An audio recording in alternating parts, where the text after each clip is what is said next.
CC ഫ്രീക്വലിൻ്റെ അടുത്തൊരു എപ്പിസോഡിലേക്ക് ഏവർക്കും സ്വാഗതം. അപ്പോൾ നമ്മൾ ഇന്നലെ RTM വിരിയിക്കാനായിട്ടായിരുന്നു. അപ്പോൾ ഇതാണ് RTM വേണ്ട, നമ്മൾ വിരിഞ്ഞ് വന്നിട്ടുണ്ട്. അപ്പോൾ അറിയാത്തവർക്ക് വേണ്ടിയാണ് പറഞ്ഞത്. ഞാൻ ഫസ്റ്റ് ടൈമാണ് RTM വിരിയിക്കണത്. ഹാച്ചിങ് റേറ്റ് ഞാൻ ക്യാപ്സൂളാണ് മേടിച്ചത്.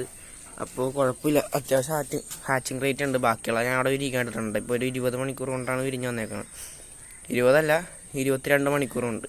അപ്പോൾ നമുക്കൊന്ന് കഴുകിയെടുക്കണം. എന്തായാലും നമ്മളുടെ ഒരു RTM ആയിരിക്കണം, നെറ്റൊന്നും ഇല്ല കേട്ടോ. അപ്പോൾ എന്തായാലും ഇതുകൊണ്ട് അരിച്ചെടുക്കാം ഫ്രണ്ട്സ്. അപ്പോൾ നമ്മൾ അരിച്ചെടുക്കാനല്ല ഇതെടുത്തിട്ടുള്ളത്, കഴുകിയെടുക്കാനാണ്. എന്തായാലും കഴുകണം. ഇതിൻ്റെ ആ ഒരു ഉപ്പിൻ്റെയും പിന്നെ സോഡാപ്പൊടിയൊക്കെ ഇത് പോകാൻ വേണ്ടിയാണ് കഴുകിയെടുക്കണം.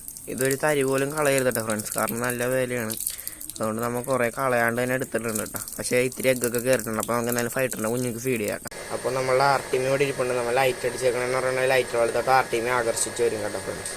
അതുകൊണ്ടാണ് നമുക്ക് ആ ഒരു സിറിഞ്ചിൽ കളക്ട് ചെയ്യാൻ പറ്റും കേട്ടോ. അപ്പോൾ നമ്മളുടെ സിറിഞ്ചില്ലാത്തതുകൊണ്ട് ഇങ്ങനെ എടുക്കുന്നത്. എല്ലാവർക്കും ബൈ.